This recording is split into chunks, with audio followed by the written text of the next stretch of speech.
नमस्कार, आप ये लाइव तस्वीरें देख रहे हैं गांव रामपुरा से, जहां पर इनेलो बसपा गठबंधन प्रत्याशी सपना बड़ीसामी को फूल मालाएं पहनाकर स्वागत किया जा रहा है। अब ये सीधी लाइव तस्वीरें देख रहे हैं कुरुक्षेत्र दस्तक के माध्यम से। आपको बता दें कि इनेलो बसपा गठबंधन प्रत्याशी सपना बड़ीसामी ने रामपुरा में जनसभा का आयोजन किया, जिसमें भारी संख्या में लोगों ने पहुँचकर सपना बड़ीसामी को समर्थन दिया। अब ये सीधी लाइव तस्वीरें देख रहे हैं गाँव रामपुरा से। अपनी लड़ाई खुद लड़ेंगे। और जो ये मेरी दादियाँ बैठी है ना, एक काम कर देना माँ जी, कर दोगी? लठ लेके बैठ जाओ जहाँ पे वोट डल रही है। कहते जे रोयो कल्ले कल्ले ना बजा दूंगी। मेरी पोती के वोट डलेंगे, यहाँ पे किसी और के वोट नहीं डलेंगे। कर दोगे माँ जी? पक्का?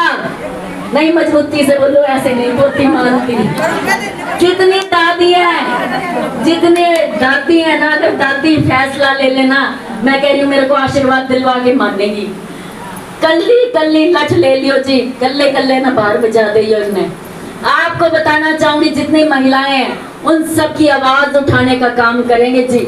और बच्चियों को मैं कहती हूँ, आज कई गाँव में जाके आए जी, छोटी छोटी बच्ची पढ़ी लिखी मेरे आगे रोने लगी जी। कहते कुछ और करना ना करना आंटी, हमारे लिए स्कूल कॉलेज, हमें डर लगता है इतनी दूर स्कूल या कॉलेज जाने में। हमारे लिए कॉलेज की स्कूल की व्यवस्था करवाना और अच्छी एजुकेशन लेके हमें भी नौकरियां दिलवाना आंटी। मैं कहा बेटा हौसला देके आई और उनकी लड़ाई लड़ेंगे जी, पक्का लड़ेंगे उनकी लड़ाई पक्का। उनको मान सम्मान, उनके सिर पे बड़े प्यार से आशीर्वाद देके आई हूँ और इस लड़ाई को लड़ेंगे विधानसभा में। आप सभी से कहना चाहूंगी, आप महिलाएं अगर ठान लो ना, महिला साथ दे देंगी। जितनी की जितनी है, बहन समझ के, बहू समझ के, पोती समझ के इस बार महिलाओं को सीट दिलवाओ जी। दिलवा दोगे? पक्का? इस बार इनका नाश्ता लेट कर देना। जितने आदमी है ना जी, इनका नाश्ता लेट कर देना, बस इतना सा काम कर देना। ये नहीं कह रही कि इनसे व्रत रखवाना पूरा, सिर्फ इनका नाश्ता कुछ देर के लिए लेट कर देना। कहना कि चल तेरी पोती को वोट, हम अपनी पोती को वोट डाल के आते हैं, अपनी बहू को वोट डाल के आते हैं, या अपनी बेटी को वोट डाल के आते। इतना काम कर देंगी महिलाएं, कर देंगी पक्का। जोर की बोलो, मैं ऐसे नहीं जाऊंगी। जोर की आशीर्वाद दो, ठोक के दो। देखो आप सभी लोग जानते हो, जैसे मेरे ससुर शेर सिंह बड़ीसामी हमेशा सबका आए गए का मान सम्मान किया जी। हमारे घर की जो नींव है ना, वो इतनी मजबूती से इसीलिए रखी हुई है। मेरे ससुर ने हमेशा आए गए का मान सम्मान किया जी। हमेशा चाहे कैसी भी कठिनाई हो, परेशानी हो, ना कभी किसी के आगे सिर झुकाया, ना वो इंसान दबा किसी से और ठोक के लोगों के काम किए है कि नहीं किए ना। मान सम्मान इस घर से सबको मिला। हमारी तो नींव ही बहुत मजबूत डली हुई है। मेरे से बोलते हैं सारे के सारे, जी आप इतना सख्त होके कैसे बोलते हो? डैडी बोल रहे थे मेरे से, सोनू करडी होके रही हो। मैंने कहा डैडी नींव ही ऐसी डाल रखी, कर ले तो हम बचपन से है जी, कर दे तो मेरे बच्चे भी बचपन से, आपने नींव ही ऐसी डाल दी है। हम सिर उठा के आज इसलिए बोल पाते और इतनी ठोक के तो बोल पाती हूँ, क्योंकि मेरे ससुर ने ये जो सिर ऊंचा कर रखे है ना, मेरे ससुर शेर सिंह बड़ीसामी ने ये जो नींव डाली है ना, ये बहुत मजबूत है। आज 10 साल का राज बीजेपी का हो गया और 10 साल का कांग्रेस का राज हुआ। तंग आ गए लोग और बीजेपी के राज को ले आए कि नहीं जी? या चाहे आ गया हो वो राज। मैं कहती हूँ आज उनको मौका मिल चुका है, 10 साल का मौका मिल चुका। आज उनको सड़कों पे ले आए हैं। हमने इतनी मेहनत कर दी, ये बैठे थे घर में, ये वोट नहीं मांग रहे थे, ये बैठे थे घर में। इन्होंने सोचा भाई सरकार के हिसाब से वोट ले लेंगे, लेकिन ऐसे नहीं ले सकते। हमने मेहनत इतनी कर दी, आज दुकानों के आगे हाथ जोड़ता फिर रहा नैब सैनी। जो आपका मुख्यमंत्री आ रहे, तुम मुख्यमंत्री हो गए, तू हाथ जोड़ सकता है। मैं कहती हूँ तू लोगों को एक काम क्यों नहीं कर देता? तेरे को ये लोग घर में आके मान सम्मान देके जाते कि नहीं जाते ना, क्योंकि करा हुआ किसी का खोया नहीं जाता, ठीक है ना। और दूसरी तरफ कांग्रेस के विधायक के हाथ लगी जी, ये सीट लगी कि नहीं लगी ना?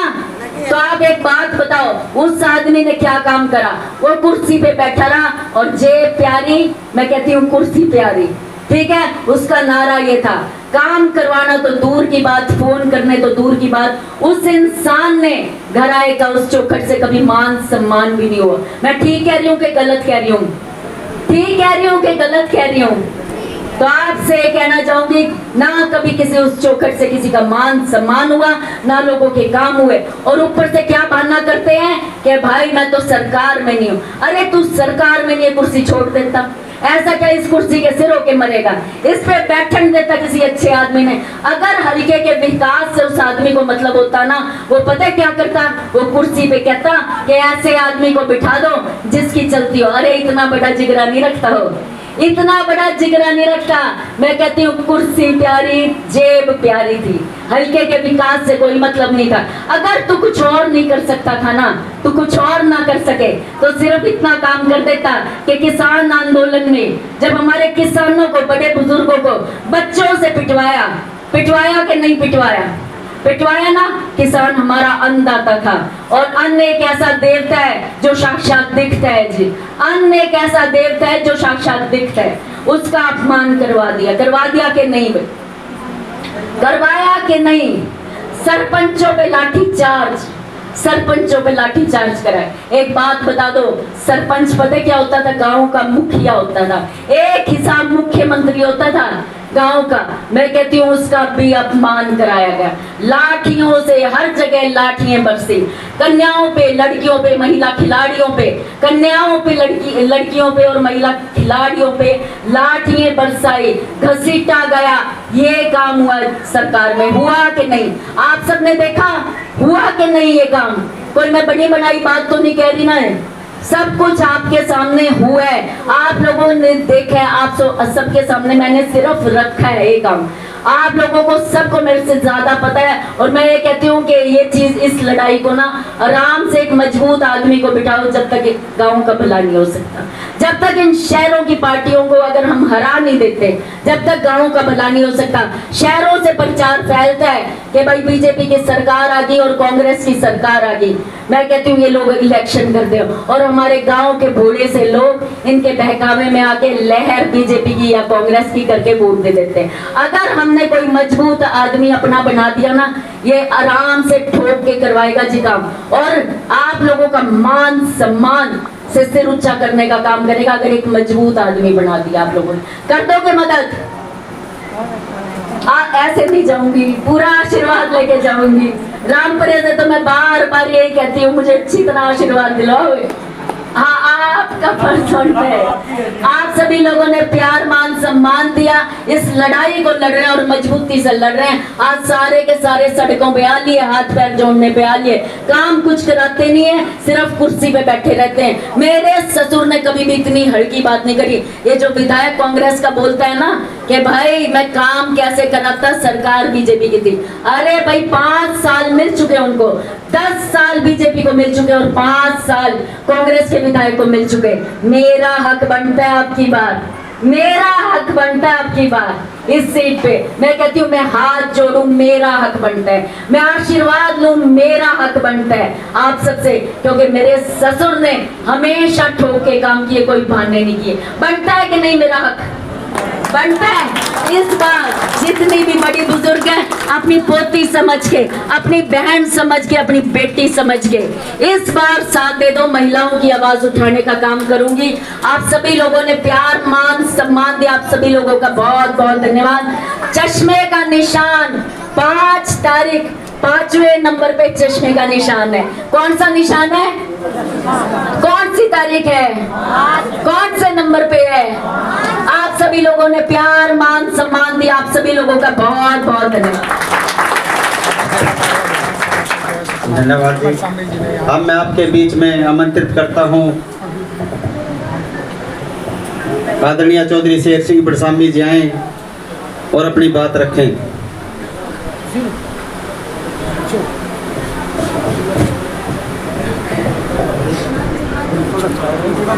बहुत ही सम्मान के योग मंच पर विराजमान बसपा एवं इनेलो के प्रत्याशी सपना बड़श्यामी जी, अन्य नेतागण,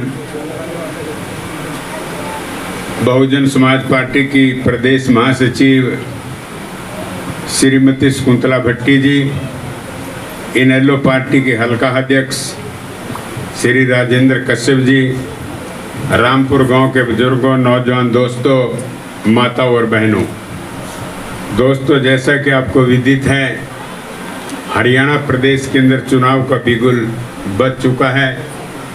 हमारा देश प्रजातंत्र प्रणाली का देश है। इस प्रजातंत्र में प्रत्येक व्यक्ति को दोस्तों वोट डालने का हक प्राप्त है और वोट की ताकत प्रजातंत्र में सबसे ज़्यादा गिनी गई है। और प्रजातंत्र के अंदर जिसके साथ लोग बाग हों उसी को ही मजबूत व्यक्ति गिना जाता है। यहाँ कोई जमीन जायदाद की गिनती नहीं होती, प्रजातंत्र में किसी कार कोठी की गिनती नहीं होती, किसी कारखाने की गिनती नहीं होती, केवल लोगों की गिनती होती है। जिसके साथ संख्या बल ज़्यादा है वो व्यक्ति मजबूत कहलाता है। और साथियों, प्रजातंत्र में जहाँ तक सवाल है वोट की ताकत का, जितनी ताकत एक 200 एकड़ के किसान के वोट में है उतनी ही ताकत उसके खेत के अंदर मजदूरी करने वाले मजदूर की वोट के अंदर है। एक बहुत बड़ा कारखाने का मालिक है जिसके कारखाने में 4000 मजदूर काम करते हैं। दोस्तों, जहाँ तक सवाल है वोट की ताकत का, जितनी ताकत उस कारखाने के मालिक की वोट में है उतनी ही ताकत उसके कारखाने में मजदूरी करने वाले मजदूर की वोट के अंदर है। और इस प्रजातंत्र के अंदर प्रत्येक 5 वर्ष के बाद चुनाव संपन्न होते हैं। आप लोगों को अपने मनचाहे नुमाइंदे चुनने का अवसर मिलता है। भ्रष्ट नुमाइंदों की बधाई करने का भी आपको अवसर मिलता है। ये अवसर आपको आने वाली 5 अक्टूबर को मिलने जा रहा है। आपने अपने मनपसंद नुमाइंदे को यहाँ से चुन करके भेजना है। पिछले 5 वर्ष पहले जब चुनाव संपन्न हुए थे, आप लोगों ने यहाँ से मेवा सिंह जी को जिता करके भेजा था और मेवा सिंह जी के प्रति आपने बहुत सी आशाएं लगाई थी, बहुत से स्वप्न संजोए थे कि मेवा सिंह जी विधायक बन के हमारे बच्चों को नौकरी दिलाने का काम करेगा, हमारे क्षेत्र के अंदर विकास का पैसा ला करके देगा, हमारे थाने तहसील के छोटे मोटे काम करेगा। लेकिन दोस्तों, जो आप लोगों ने आशाएं लगाई थी, उम्मीदें लगाई थी, आपकी आशाओं पे मेवा सिंह जी खरे नहीं उतर पाए। मैं ये कहूँगा कि जो विधायक का एक दायित्व होता है वो दायित्व निभाने में पूरी तरह से असफल रहे, नाकामयाब रहे। अंत में आप लोगों ने कहना शुरू कर दिया कि विधायक पूरी तरह से असफल है और नकम्मा है। तो दोस्तों, मैं आपको बताना चाहूँगा कि जब मेवा सिंह जी विधायक बन गए, लोग उनके पास जाते थे तो सबसे पहला सेंटेंस उनका यही होता था कि मेरी तो चलती नहीं है। अरे भाई, लोगों ने तो अपनी जिम्मेवारी निभा दी, लोगों का काम था वोट देना, वोट दे करके आपको विधायक बना दिया। आगे तो आपकी कितनी बुद्धि है, आपकी कितनी क्षमता है काम करने की, वो तो उस पर निर्भर करता है। इसमें लोगों का क्या कसूर है, चलना या ना चलना वो तो आपकी जिम्मेवारी बनती है। साथियों, जिस तरह मैं आपके गांव के अंदर सभा को संबोधित कर रहा हूँ, लाडवा के पास एक गांव है बड़ौंदा के अंदर मैं इसी तरह से बोल रहा था। एक व्यक्ति बीच में खड़ा होकर के कहने लगा कि मैंने मेवा सिंह जी को वोट दिया था। तो मैंने कहा कि भाई, ये प्रजातंत्र का ज़माना है, प्रजातंत्र में कोई भी किसी भी व्यक्ति को वोट दे सकता है, उसके ऊपर किसी तरह का दबाव नहीं होता। तो फिर वो बोलने लगा कि जी, मैंने तो ये बताना चाहता हूँ कि वोट देने के बाद मेरे साथ क्या बनी। फिर भी मैंने उसकी बात को टालने का प्रयास किया और मैंने कहा कि मेरे बोलने के बाद तू बता देना लोगों को तेरे साथ क्या बनी।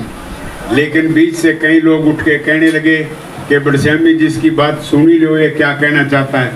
तो मैंने कहा, सुनाओ जी। राम कुमार उसका नाम था। वो कहने लगा कि जी, विधायक बनने के बाद मैं मेवा सिंह जी के पास गया और मैंने कहा कि विधायक जी, मेरा एक काम है।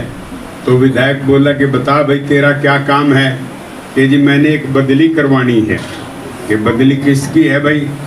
कि जी, एक होमगार्ड का सिपाही है, मैंने उसकी बदली करवानी है। कहाँ से कहाँ करवानी है। कि वो मौजूदा पीपड़ी के जो पुल हैं उनके नीचे ड्यूटी दे रहा है और मैं चाहता हूँ वो किसी थाने में तब्दील हो जाए जहाँ वो 2 घंटे दिन में आराम भी कर सके। और वो पुल वाली ड्यूटी जो है वो बहुत सख्त है। तो फिर विधायक ने कहा कि ये बदली कौन करेगा। तो राम कुमार जी ने कहा ये तो SHO करेगा। तो मेवा सिंह जी ने कहा कि SHO तो मेरी मानता ही नहीं। आप अंदाजा लगा सकते हैं कि होम गार्ड के सिपाही से छोटी नौकरी कोई हरियाणा के अंदर है नहीं, और SHO से छोटा कोई अधिकारी नहीं है। जब मेवा सिंह की एक SHO ही नहीं मानता तो दोस्तों मानेगा कौन। पूरे 5 साल तक उसने इसी तरह से टपा दिया कि मेरी कोई मानता नहीं, और न ही वास्तव में मानी। किसी भी छोटे से छोटी अधिकारी या कर्मचारी ने कोई बात उसकी नहीं मानी। उसकी घरवाली की बेचारी की तो उसका मानना देखो एक जिम्मेवारी थी, फर्ज था। उसने तो जरूर मानी, बाकी किसी ने नहीं मानी। 5 साल उसने टपा दिए दोस्तों।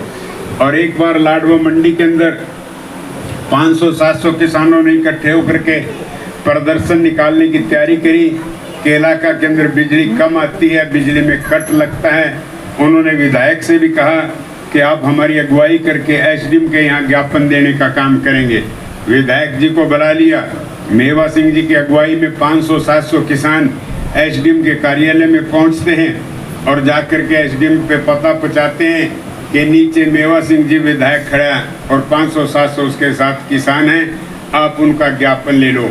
दोस्तों बड़े अचंभे की बात है कि SDM उतर के नीचे नहीं आया और मेवा सिंह के पांव कांप गए, जबान ततराने लगी।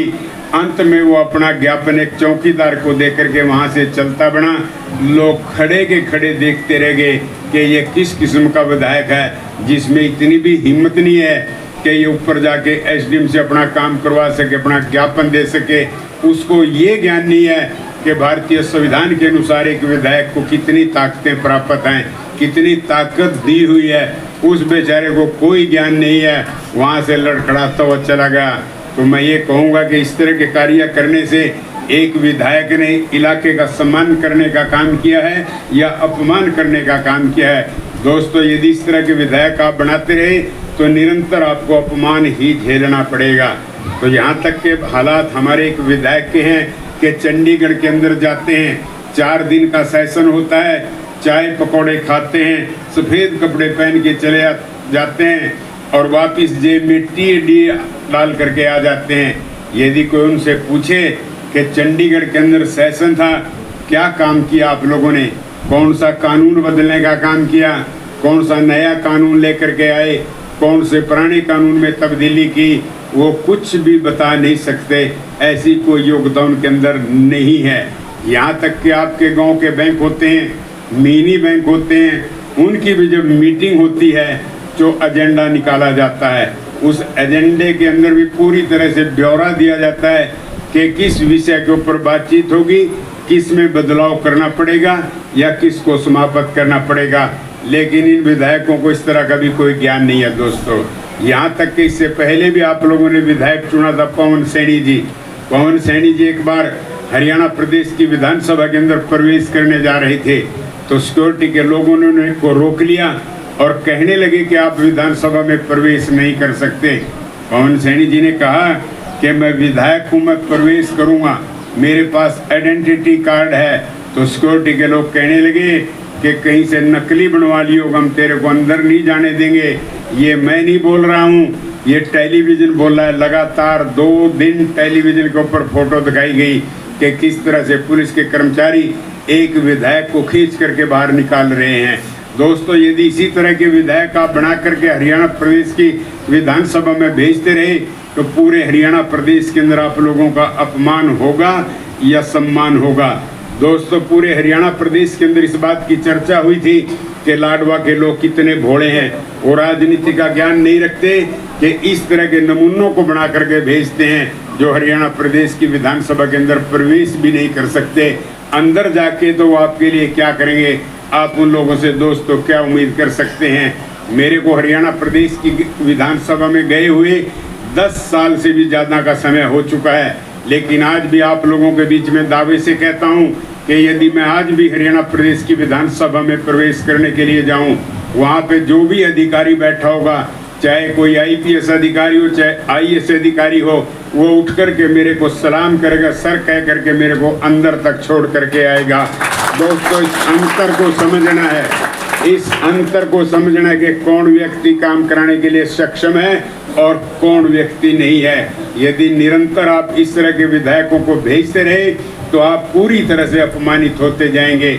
आज मेवा सिंह जी इतने कमजोर हो चुके हैं, अंदर से खोखले हो चुके हैं कि वो आप लोगों के बीच में जाके वोट भी नहीं मांग सकते। उनके पास कोई मुद्दा नहीं है कि वो आपको ये कहें कि मैंने आपके बच्चे को नौकरी लवाई, मैं इसलिए वोट मांगने आया हूँ। वो ये नहीं कह सकते कि मैंने आपके गांव का विकास किया, मैं इसलिए वोट मांगने आया हूँ।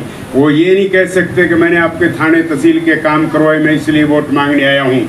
वो आज केवल और केवल भूपिंदर सिंह हुड्डा जी का नाम लेकर के आप लोगों के बीच में वोट मांगने का काम करते हैं।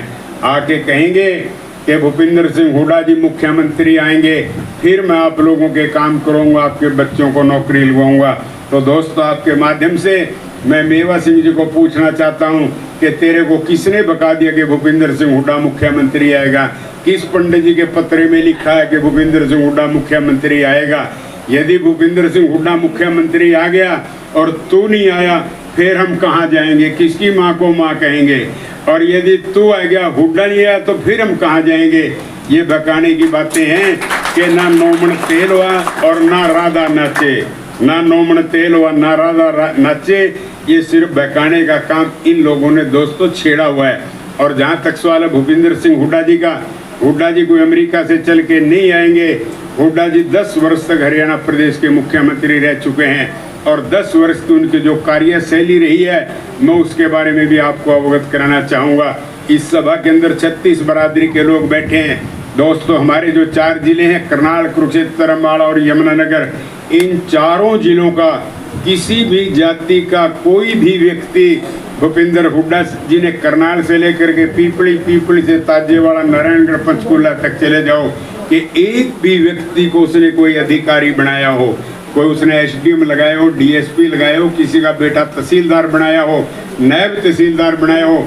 दोस्तों, टेलीफोन करके पता कर लेना अपनी रिश्तेदारियों में।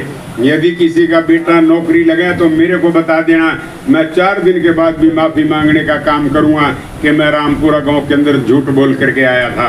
आप जाके रोहतक में देखो, प्रत्येक गांव के अंदर जाओ, हर गांव के अंदर आपको मिलेंगे। किसी से भी पूछो कि हुड्डा जी के 10 साल में कितनी नौकरी मिली, हर गांव के लोग कहेंगे कि हमारे 4 एसडीएम लगे थे, 3 डीएसपी लगे थे, इतने ईटीओ लगे थे, इतने बीडीओ लगे थे, इतने तहसीलदार लगे थे, इतने नायब तहसीलदार लगेंगे।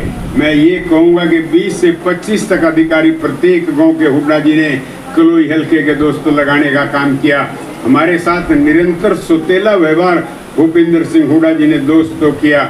यहाँ तक के इस इलाके के अंदर जो सबसे ज़्यादा गन्ना हम पैदा करते हैं, सबसे ज़्यादा आलू हम पैदा करते हैं, सबसे ज़्यादा गेहूं हम पैदा करते हैं, सबसे ज़्यादा धान हम पैदा करते हैं, यह कहने में मैं जरा भी संकोच नहीं करूंगा कि यह इलाका सारे हरियाणा का पेट पालने का काम करता है। लेकिन फिर भी इस इलाके के साथ निरंतर अनदेखी भूपिंदर सिंह हुड्डा जी ने की है।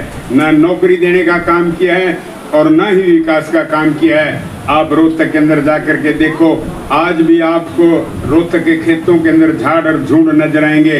भिवानी और हिसार के अंदर रेत के टीले नजर आएंगे। करनाल, कुरुक्षेत्र, अम्बाड़ा के अंदर लहलाती हुई फसलें नजर आएंगी।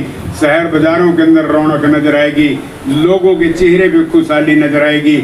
यदि राजनीतिक तौर पे निगाह पसार के देखें तो दोस्तों, राजनीतिक तौर पे ये इलाका पूरी तरह से खाली नजर आएगा। इस अंतर को सोचना है कि हम सारे हरियाणा का पेट पालते हैं, सबका बोझ उठाते हैं, लेकिन राजनीतिक तौर पे हम खाली हैं। हमने राजनीति कैसे प्राप्त करनी है? दोस्तों, मेरी ये लड़ाई है, कोई आज से मेरी ये लड़ाई नहीं है, मेरी विद्यार्थी जीवन से ये लड़ाई है। मैं सदा अपने इलाके की मांग को लेकर के चिल्लाता रहा हूँ।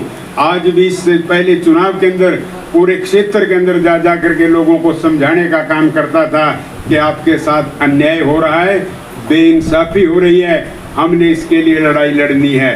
दोस्तों, जहाँ तक सवाल है नौकरी का, नौकरी केवल चौधरी ओम प्रकाश चौटाला जी ने इस इलाके को देने का काम किया था। नौकरी उन्होंने बांट करके देने का काम किया था। तो दोस्तों, इसी सभा में से मेरे जाने के बाद आपसे कई व्यक्ति बात करेंगे जो आपको कहेंगे कि शेर सिंह बड़श्यामी बड़ा अच्छा भाषण दे के गए, अपने नेता की तारीफ करके गए और अपने विरोधी हुड्डा जी की बुराई करके चले गए। ये सारे राजनेता इसी तरह से झूठ बोलते हैं। दोस्तों, मैं आपको बताना चाहूँगा कि किस तरह से नौकरी चौधरी ओम प्रकाश चौटाला जी ने बांटी थी। चौधरी ओम प्रकाश चौटाला जी के शासनकाल के अंदर सबसे पहला लॉट 3000 सिपाहियों का था। 3000 सिपाही भर्ती करने थे। चौटाला जी ने वो सारी नौकरी जिला की जनसंख्या के आधार पे बांट दी थी कि इस जिला के अंदर 200 सिपाही लगेंगे, इसके अंदर 100 लगेंगे, इसके अंदर 150 लगेंगे। जितने जिस जिला के हिस्से में आए थे उन सब की जो चयन प्रक्रिया थी वो जिला स्तर पे की गई थी। सारी भाग दौड़, नाप तोल और जो भी पेपर वगैरह थे सब जिला के स्तर पे होते थे। जितनी जिस जिला के हिस्से में नौकरी आई उतने वहाँ के लगे थे कि नहीं लगे थे, पूरे के पूरे बच्चे वहाँ के लगते थे। लेकिन जैसे ही दुर्भाग्य से हरियाणा प्रदेश के अंदर दोस्तों सत्ता परिवर्तन हुआ, हुड्डा साहब ने सबसे पहले इसी नीति में परिवर्तन लाने का काम किया। हुड्डा जी ने आदेश पारित किया कि आगे से जो भी नौकरी लगेगी वो जिला स्तर पे नहीं लगेगी, प्रदेश स्तर के ऊपर सारी भर्तियों का चयन होगा। हुड्डा जी के टाइम में भी 300 पुलिसकर्मियों की भर्ती पहले लॉट में आई थी। उन सब की जो चयन प्रक्रिया है साथियों वो प्रदेश स्तर के ऊपर की गई थी। सारी भाग दौड़, नाप तोल सब प्रदेश स्तर पे हुआ था। और जब परिणाम घोषित हुए वो साथियों चकित करने वाले थे, अचंभित परिणाम थे। कितने घातक परिणाम थे कि जब परिणाम आए, रोहतक के कितने बच्चे लगे, 3000 में से 400 बच्चे पुलिस में भर्ती हुए। और सोनीपत के कितने बच्चे लगे, 350 बच्चे पुलिस में भर्ती हुए। और रेवाड़ी के कितने बच्चे लगे, 300 बच्चे लगे। और कुरुक्षेत्र के दोस्तों केवल 26 बच्चे भर्ती हुए थे, केवल 26। कोई भी राजनेता नहीं बोला, किसी ने आवाज नहीं उठाई कि हमारे साथ कितना अन्याय हो रहा है। और यह अन्याय दोस्तों एक दिन नहीं, निरंतर 10 साल तक चलता रहा। यहाँ तक के गांव के अंदर छोटे पटवारी तक भी रोहतक के लगा करके हुड्डा जी ने यहाँ के लोगों को अपमानित करने का काम किया था। आपके पड़ोस में गादड़ी गांव है, मैं गादड़ी गांव की एक घटना से आपको अवगत कराना चाहता हूँ। गादड़ी गांव के अंदर एक ट्यूबवेल ऑपरेटर उसी गांव का लगा हुआ था। तो हुड्डा जी ने अपने गांव के एक व्यक्ति को सांगी गांव से गादड़ी में भेज दिया कि तू जा गादड़ी के अंदर ड्यूटी ज्वाइन कर ले। गादड़ी के लोगों ने इतराज किया और इकट्ठे होकर के उस समय के विधायक रमेश गुप्ता जी होते थे, उसके पास पहुंचे कि गुप्ता जी हमारे गांव में तो ट्यूबवेल ऑपरेटर भी रोहतक का भेज दिया, हम कैसे काम चलाएंगे? यदि सारे लोग रोहतक के आते रहे तो गुप्ता जी ने हाथ जोड़ लिए कि भाई मेरी तो हिम्मत नहीं है कि मैं आपका पटवारी ये ट्यूबवेल ऑपरेटर लगवा सकूं। तो दोस्तों इस तरह के हालात थे। आज जो लोग हुड्डा जी का नाम लेके आपके बीच में वोट मांगने आते हैं, मैं ये कहूँगा उनको शर्मिंदा तो जरूर करो कि 10 साल तक हुड्डा जी ने कितना सौतेला व्यवहार हमारे साथ किया। मैंने एक बार नहीं कई बार विधानसभा के अंदर भी भूपेंद्र सिंह हुड्डा जी को ललकारा। भूपेंद्र हुड्डा उठ के कहते थे कि शेर सिंह बड़श्यामी तो रोहतक वालों को गाड़ियां देने के लिए खड़ा हो जाता है। मैंने कहा हुड्डा जी मैं गाड़ियां देने के लिए खड़ा नहीं होता, मैं आपको ये बताना चाहता हूँ कि किस तरह का सौतेला व्यवहार हमारे इलाके के साथ आप कर रहे हैं, किस तरह से हमारे इलाके को लूटने का काम आप लोग कर रहे हैं। जब मैं बोलना शुरू करता था भूपेंद्र सिंह हुड्डा कैंटीन में चाय पीने चला जाता था, जब मैं बोल के बंद हो जाता था तब हुड्डा जी आकर के अपनी सीट पे बैठ जाता था। एक बार नहीं मैंने रोहतक के अंदर जाकर के भी पूरे कागजात लेकर भी कई बार उनको ललकारने का काम किया, उसके गृह क्षेत्र के अंदर भी, कि किस तरह की कार्यशैली भूपेंद्र सिंह हुड्डा जी की है, किस तरह के पानी का बंटवारा हुड्डा जी ने किया है। आप लोग तो दोस्तों सौभाग्यशाली हैं कि ऐसे इलाके के अंदर बसते हैं जहां परमात्मा की मेहर है, अच्छी फसलें होती हैं, पीने का पानी यहाँ पे उपलब्ध है। यदि पीने का पानी उपलब्ध नहीं होता तो ये रोहतक वाले आपको पानी की भी बूंद नहीं देते, प्यास से भी आप लोग मर जाते। लेकिन किसी ने भी इसकी तरफ कोई निगाह पसार के नहीं देखा कि हमारे साथ इतना अन्याय क्यों हो रहा है। तो दोस्तों हमारी ये लड़ाई है, निरंतर हमने लड़नी है और ऐसे लोगों को हमने कोई वोट नहीं देना। मेवा सिंह जी के पास केवल एक ही चीज बची है कि हुड्डा जी के नाम पे वोट मांगना। और जहां तक सवाल है जो केंद्र की सरकार ने हमें दिया वो भी हुड्डा जी ने हरियाणा वासियों को नहीं दिया, केवल रोहतक के अंदर ही जाके सब कुछ कर दिया। आज एम्स का अस्पताल सबसे बड़ा अस्पताल माना जाता है। केंद्र की सरकार ने दोस्तों एक अस्पताल हरियाणा को दिया, हुड्डा जी ने उसको भी रोहतक में बनवा दिया। कैंसर का हॉस्पिटल सबसे बड़ा अस्पताल है, वो भी हुड्डा जी ने रोहतक के अंदर बनवा दिया। मल्टी स्पेशलिटी हॉस्पिटल केंद्र की सरकार ने हरियाणा को दिया, वो भी भूपेंद्र सिंह हुड्डा जी ने रोहतक के अंदर बनवा दिया।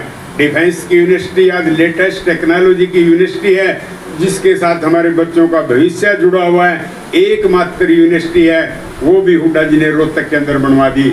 स्पोर्ट्स की यूनिवर्सिटी केंद्र की सरकार ने दी, उसका निर्माण भी हुड्डा जी ने रोहतक के अंदर दोस्तों करवा दिया। इस तरह का सिलसिला भूपेंद्र सिंह हुड्डा जी ने चलाया हुआ है। आपके बीच में मैं चुनौती भरे शब्दों से कह रहा हूं कि 10 साल के अंदर भूपेंद्र सिंह हुड्डा जी ने हमारे जिला कुरुक्षेत्र के अंदर एक सरकारी कॉलेज भी खोलने का काम नहीं किया। एक सरकारी कॉलेज, ये मैं नहीं कह रहा, ये रिकॉर्ड बोलता है कि कितना भेदभाव हमारे साथ किया है। और आज भी उनके नाम पे लोग वोट मांगने आपके बीच में आते हैं, तो कम से कम उनको आपने शर्मिंदा तो जरूर करना है कि जो लोग निरंतर हमें लूट रहे हैं, उनके पक्ष में आप वोट मांगने के लिए आए हैं। तो रामपुरा निवासियों, मेरी आपसे यही प्रार्थना है कि इस तरह के लोगों से बचना है। और जहाँ तक सवाल है भारतीय जनता पार्टी के लोगों का, उसके बारे में भी मैं आपको बताना चाहूँगा कि जिस दिन से भारतीय जनता पार्टी ने हरियाणा प्रदेश की सत्ता संभाली है, मैं ये कहूँगा कि हरियाणा के अंदर बेकारी और बेरोजगारी बढ़ाने का काम किया है। बीजेपी सरकार के अंदर कोई भी परमानेंट नौकरी किसी बच्चे को नहीं दी गई। हमारे राज्य के अंदर टेम्परेरी लोग लगते थे और 244 दिन के बाद वो परमानेंट हो जाते थे। इस तरह से 30% नौकरी हमारी सरकार ने दी थी। और बीजेपी ने कौन सी नौकरी दी? बच्चे बेचारे हमारे पास आते हैं, प्रार्थना करते हैं कि जी डीसी रेट पे हमें लगवा दो। पहले तो हमें भी नहीं पता था कि ये डीसी रेट क्या होता है। एक टेम्परेरी नौकरी है जो 2-3 महीने के लिए लगती है। तो इस तरह से बेचारे बच्चे धक्के खाते फिरते हैं। उसके बाद एक योजना और भारतीय जनता पार्टी ने निकाली जिसका नाम है कौशल योजना। उस कौशल योजना के तहत भी बच्चे बेचारे टेम्परेरी तौर पे लगते हैं। वो ज़्यादा से ज़्यादा 4 या 5 साल नौकरी कर पाते हैं, उसके बाद वो ओवरेज हो जाते हैं, ना घर के रहते हैं ना घाट के रहते हैं, वो अपने बेचारे बेरोजगारी के अंदर प्रवेश कर जाते हैं। यह कहने में मैं संकोच नहीं करूँगा कि भारतीय जनता पार्टी ने निरंतर हरियाणा प्रदेश के अंदर बेकारी पैदा करने का काम किया है। तो दोस्तों, इन लोगों से भी आपने संभल करके रहना है। तो मैं तो आपसे यही 2 बात कहने के लिए आया था कि चुनाव सर पे है। आपके बीच में जो भी व्यक्ति वोट मांगने के लिए आए, आपने उसका पूरा निर्णय करना है। जहाँ तक सवाल है हरियाणा प्रदेश के मुख्यमंत्री का, नायब सैनी जी भी चुनाव मैदान के अंदर है। मैं आप लोगों के माध्यम से अपनी आवाज़ को नायब सैनी मुख्यमंत्री तक पहुंचाना चाहता हूं। मैं उनका सम्मान करता हूं। वो 5 साल से यहाँ सांसद रहे हैं। मैं उनसे पूछना चाहता हूं कि कितने लोगों को नौकरी दिलवाई है, और 6 महीने से वो मुख्यमंत्री है। मैं पूछना चाहता हूं कि कितने लोगों को नौकरी दिलवाई है। मैं आपके माध्यम से अपनी आवाज़ उन तक पहुँचाना चाहता हूं कि वो अपनी सूची लेके आ जाए कि कितनी नौकरी नायब सैनी जी ने लगवाई, और मैं भी अपनी सूची लेके आ जाऊंगा कि लाडवा में कितनी नौकरी शेर सिंह बड़शामी ने लगवाई। यदि मेरी सूची में ज़्यादा लोग हैं, यदि मेरी सूची में ज़्यादा लोग हैं, तो दोस्तों मेरे पक्ष में सपना बड़शामी को वोट दे देना। यदि नायब सैनी जी ने ज़्यादा नौकरी लगवाई है, तो नायब सैनी जी को वोट देना। मैं कोई दबाव की राजनीति से वोट मांगने नहीं आया हूँ। मैं आपको भगा के, भुला के, फुसला के वोट मांगने नहीं आया हूँ। सही सही तथ्य आप लोगों के बीच में रख करके वोट मांगने के लिए आया हूँ। और जहाँ तक सवाल है दोस्तों भूपेंद्र हुड्डा जी की कार्यशैली का, मेरे जाने के बाद कई लोग कांग्रेस की नीतियों से जुड़े हुए हैं, वो फिर आपके बीच में आकर के बहकाने का काम करेंगे। उनके मन में ये बैठ गई होगी कि शेर सिंह बड़शामी तो रामपुरा निवासियों को पूरी तरह से समझा करके चले गए। अब इन रामपुरा निवासियों का दिमाग फिर से कैसे खराब करें। आपके बीच में आएंगे, आके कहेंगे कि बड़शामी ने तो अपने नेता की तारीफ कर दी और हुड्डा जी की बुराई कर दी और मुख्यमंत्री की भी बुराई कर दी और अपने नंबर बना के चला गया। ये नेता इसी तरह से बोलते हैं। लेकिन दोस्तों, मैंने जो कहा मैं उसको प्रमाणित करने के लिए आपको तरीका बता करके जा रहा हूँ। तो आपको सच सच पता लग जाएगा कि मैंने झूठ बोला है, सच बोला है। आप डिप्टी कमिश्नर के कार्यालय में जाएं, वहाँ पे RTI लगाएं, जैसे सरपंच के खिलाफ लगाते हैं, इसको तो जानते हैं ना। और उस RTI में पूछें कि भूपेंद्र हुड्डा के 10 साल के शासनकाल के अंदर कुरुक्षेत्र के कितने बच्चों ने नौकरी ज्वाइन करी। वहाँ से पता लग जाएगा। यदि बच्चों ने नौकरी ज्वाइन करी तो समझ लेना कि शेर सिंह बड़शामी झूठ बोल करके गया है। और यदि वो कागज कोरा मिले, किसी को नौकरी नहीं मिली, तो समझ लेना कि शेर सिंह बड़श्यामी सच बोल करके गया है।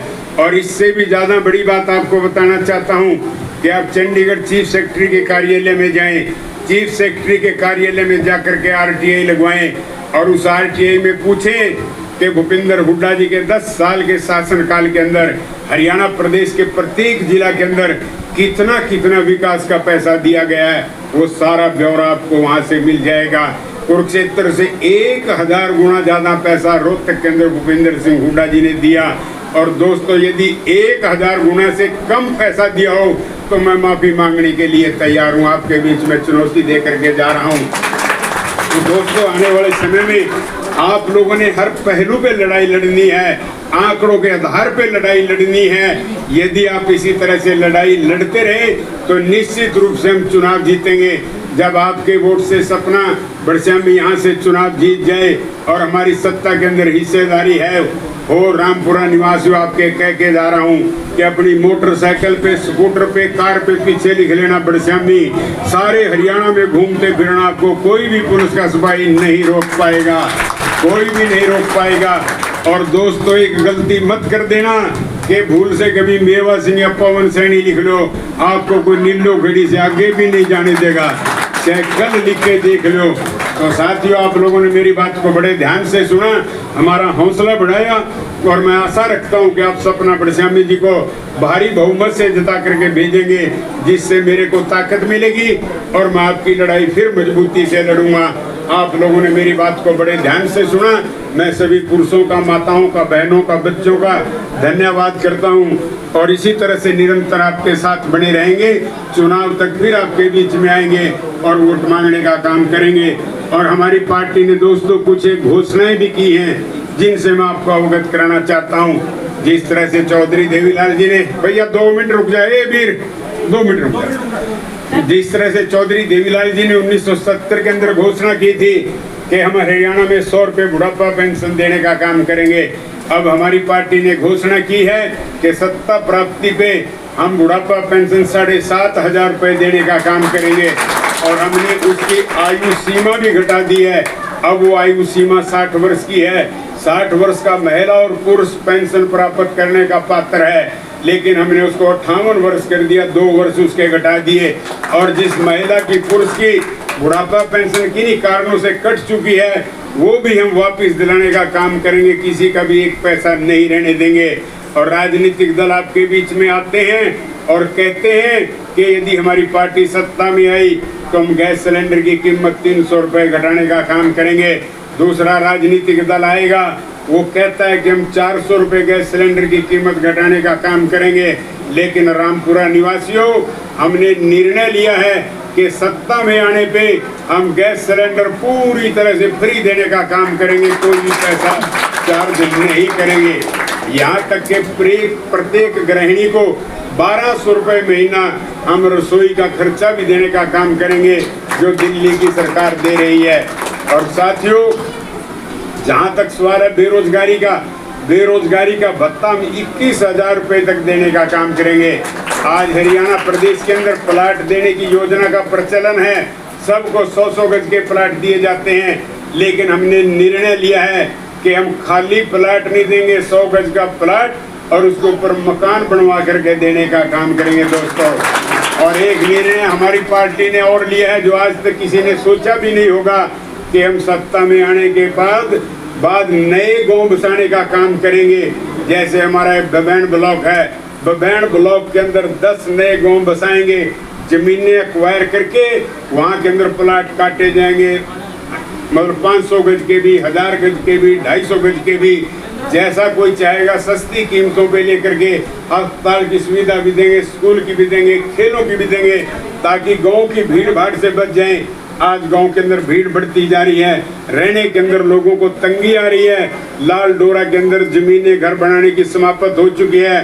तो इस तंगी को कम करने के लिए, गांव का विकास करने के लिए हमने ये योजना बनाई है कि नए गांव बसाए जाएंगे। तो दोस्तों, ये हमारी पार्टी की योजनाएं हैं। मैं आशा रखता हूँ कि आप इन सब पे विश्वास रखते हुए 5 तारीख को सपना बड़श्यामी जी के पक्ष में अपना मतदान करने का काम करेंगे। रामपुर गांव के लोगों से मेरी एक और प्रार्थना है। कई लोगों में यह शंका पैदा हो जाती है कि शेर सिंह बड़शामी तो एक व्यक्ति की सुनता है। दोस्तों, एक व्यक्ति की सुनने से हमारा काम नहीं चल सकता। गांव के अंदर चाहे 5 तरह की पार्टीबाजी है, हम तो प्रत्येक व्यक्ति को सम्मान देते हैं और कोई भी व्यक्ति आए सीधा हमसे बात कर सकता है। हम सबको बराबर का सम्मान देते हैं। किसी के कहने पे हम किसी का भी नुकसान नहीं करते। दोस्तों, हमें पता है कि यदि किसी का नुकसान करेंगे तो वो नुकसान हमारा होगा। इस तरह की शंका कोई भी अपने मन में न रखे। 36 बरादरी के लोग यहाँ सुन रहे हैं। हमारे दरवाजे 24 घंटे खुले हैं।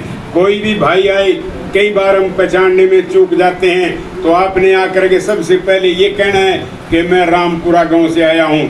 इतना कहने में कोई संकोच नहीं है। हम भी हरियाणा से बाहर जाते हैं, उत्तर प्रदेश में जाते हैं, हिमाचल में जाते हैं, दिल्ली में जाते हैं। सबसे पहले जो अपना परिचय देते हैं, मैं जा करके बताता हूं कि मैं शेर सिंह बड़शामी हूं, हरियाणा से आया हूं, पूर्व विधायक हूं।